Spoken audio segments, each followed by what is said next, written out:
welcome to my channel, The Love Tita Heart, the channel for the non-stop followers of Alden and Maine, who will serve as voice for those who cannot express their feelings for Aldab.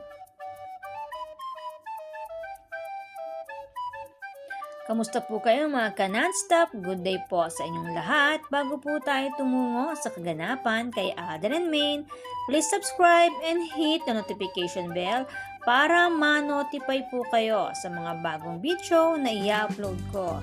Salamat po! Happy at mga ka-Aldab, ating silipin ang ilang ganap ni Raisa Pokerson sa short film na kanyang ginanapan sa unang pagkakataon. Mukhang enjoy si Raisa sa bagong larangan na kanyang sinusuong. For sure, humingi rin siya ng advice and technique how to act kay Ate Maine at Kuya Alden. Samantala, get ready mga taga-Kabuyaw para sa panibagong business ng Pokerson family, ang Kawi Coffee Shop sa Kabuyaw. Sa mga coffee lovers katulad ng mag-asawang Alden and Maine, may bago kayong papasyalan. And congratulations para sa 5th anniversary ng Macdobinian Highway. Congratulations Pokerson Senior and Pokerson Junior family. At bilang isang mahusay na show host, congratulations Alden Richards bilang Best Reality Show host ng 13th Northwest Summer State University Students' Choice Awards for Radio and Television para sa Battle of the Judges. Habang may pag-post si Alden para sa bago namang blessing, sabi ni Alden, "I'm glad to announce that I am the first male brand ambassador of Casino Flash PH," ang sabi ni Alden. Kaya naman ating pagmasdan ng ilan sa kanyang mga kuha behind the scene ni Richard Jr. Samantala, may bahid ng Sarsuela ang endorsement ni Mengay, kaya naman makakatikim ngayon ng boycott ang Bibo sa pagsama sa larawan ni Panot. Kaya naman may panawagan sa fandom ng Aldab Nation and True-Blooded Aldab Nation na huwag tangkilikin ang naturang brand name ng cellphone. Ika nga, palpak ang marketing strategy, pera na naging bato pa. Ika nga, maraming ibang brand na pwedeng bilhin. Ang tanong ngayon, ano kaya ang kahihinatnan ngayon ng kanilang sales lalo na at isinama si Panot sa kanilang promotion? Maging spagheting pababa kaya katulad ng kanyang mga tinungtungan? Abangan ang susunod na kabanata. Samantala, confirm po mga ka-Aldab na may niluluto pong proyekto na maaaring part 2 po ng Hello Love Goodbye.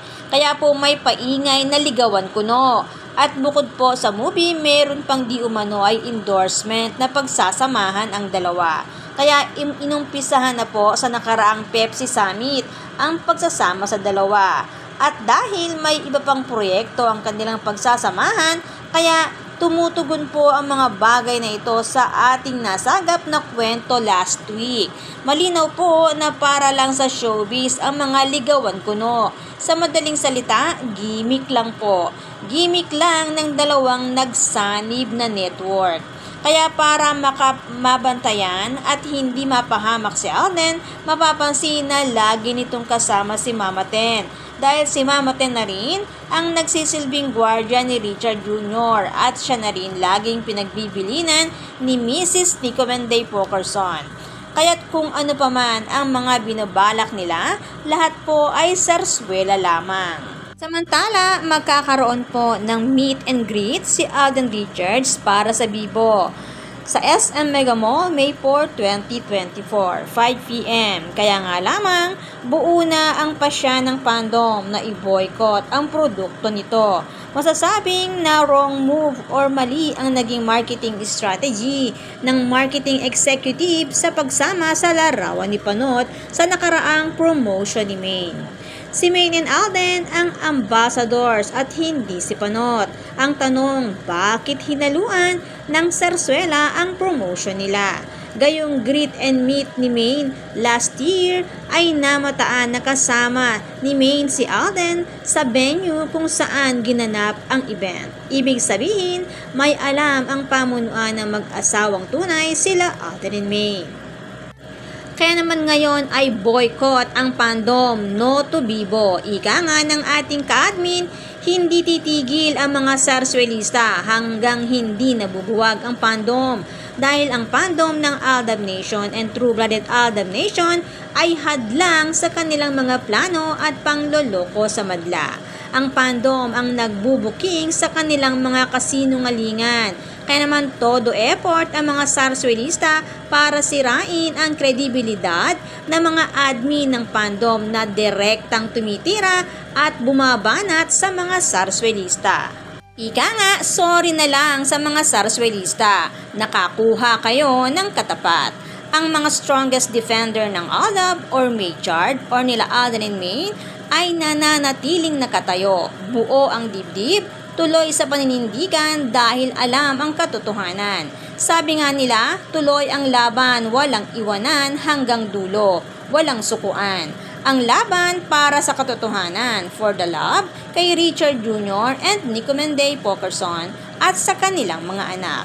Para sa kaalaman po ng ating mga kaaldab na tahimik lang at naghihintay ng tamang panahon, no worries po. Ang mga strongest defender ng mag-asawang Alden and Maine ay matatapang, buo ang dibdib dahil alam ang ipinaglalaban. Higit sa lahat, matatalino silang lahat at alam yan nila Alden and Maine. Ika nga, ihiwalay ang private life ng Pokerson Jr. family sa showbiz. Showbiz is showbiz. Artista ang ating mga iniidolo. Ito ang kanilang hanap buhay. Malaking tulong ang pagiging sikat para sa mga negosyo. Kaya malaking tulong ang hindi pag-iwan sa mag-asawang Alden and Maine. Dahil dito, nananatili sa limelight ang mag-asawa. Kaya naman sila ang nagagamit na sampayan at sabitan. Hindi nga lang makatarungan ang paraan ng paggamit sa kanila at hindi rin makatarungan minsan ang nilalaman ng mga kontrata nila tungkol sa personal na buhay ng isang tao. Katulad ng hindi pwedeng mabuntis, hindi pwedeng magpakasal. Kaya nagkakaroon tuloy ng paglabag sa kontrata, lalo na at hindi napigilan ang pag-iibigang tunay. Katulad na nangyari kay Alden and Maine, ayaw ng pakawalan ng isa't isa, kaya agad-agad nagpakasal. At ngayon, 3 na ang mga anak. Pag-ibig nga naman ang hirap pigilan, lalo na at tunay at wagas ang nararamdaman. Samantala, August 9, 2024, may ganap si Alden Richard sa California and August 11, 2024 sa Canada naman. Hectic talaga ang schedule ni Tisoy. Samantala, Proud Daddy Bay and Kuya Alden sa napakagandang Angel Pokerson, our princess, ika nga ni Daddy Bay. For sure, proud din si Ate May dahil close sila sa isa't isa. Katulad din kay Raisa at Kuya Ardy, close si May sa Pokerson family. Kaya naman, good vibes lang po tayo magka-non-stop. Salamat po sa lahat na nag-comments at sa lahat po ng buong pusong nagmamahal at sumusuporta kay Alden and Maine. Salamat po sa lahat ng subscribers. Shout out po sa inyong lahat. Thanks and God bless everyone! Salamat po sa lahat na nag-comment. Shout out po sa inyong lahat. Sorry po, hindi ko na po kayo iisa-isahin. Sobrang dami po ninyo. Patunay lamang po ito na talagang lumalakas lalo at sumisigla ang buong fandom sa ganitong pagkakataon. Salamat po sa inyong lahat. Aldab lang ang malakas. Hangad ko po ang magandang kalusugan para po sa inyong lahat. Salamat po Aldab Nation and True-Blooded Aldab Nation. Thanks, stay safe, and God bless everyone!